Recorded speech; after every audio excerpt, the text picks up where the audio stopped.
کہ مرنے والے کے مال سے سب سے پہلے شریعت کے مطابق اس کے کفن دفن کے اخراجات پورے کیے جائیں گے. پہلا کام کفن دفن کا استعمال کیا. اس کے بعد اس کے ذمے جو قرض ہے وہ ادا کیا جائے گا. اچھا قرض جب ادا ہو گیا تو اگر اب اس کی کوئی وصیت ہے تو وہ نافذ کی جائے گی. تیسرے نمبر کے اوپر وصیت نافذ کی جائے گی.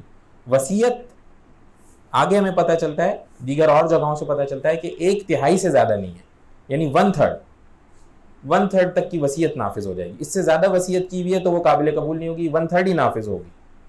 اب جتنا حصہ ہے وہ وراثت میں بٹے گا. اگر کوئی وصیت نہیں ہوئی بھی تو کوئی مسئلہ نہیں ہے, ڈائریکٹ وراثت. اور وراثت کا طریقہ کار میں نے آپ کو بتا دیا کہ کس طرح سے ہوگا. اچھا ایک چیز اس میں سمجھنے کی ہے, وہ کیا ہے؟ میراث سب سے پہلے سب سے قریبی رشتوں میں بٹتی ہے, اور سب سے قریبی رشتے انسان کے 2 ہوتے ہیں. ایک اس کی اولاد جو ڈائریکٹ اس سے ہوتی ہے, دوسرے اس کے والدین, یہ ڈائریکٹ رشتے ہیں. اس کے بعد سارے واسطے ہیں, بھائی ہے تو والدین کی وجہ سے, بہن ہے تو والدین کی وجہ سے, اسی طرح سے بیوی ہے تو نکاح اس میں ہے اس کی وجہ سے. جبکہ باقی تو سب سے پہلا سب سے زیادہ حق وہ کس کا ہوتا ہے؟ اولاد کا اور والدین کا ہوتا ہے. اس کے بعد پھر باقی سبوں میں وہ اس حساب سے بڑھتا جاتا ہے.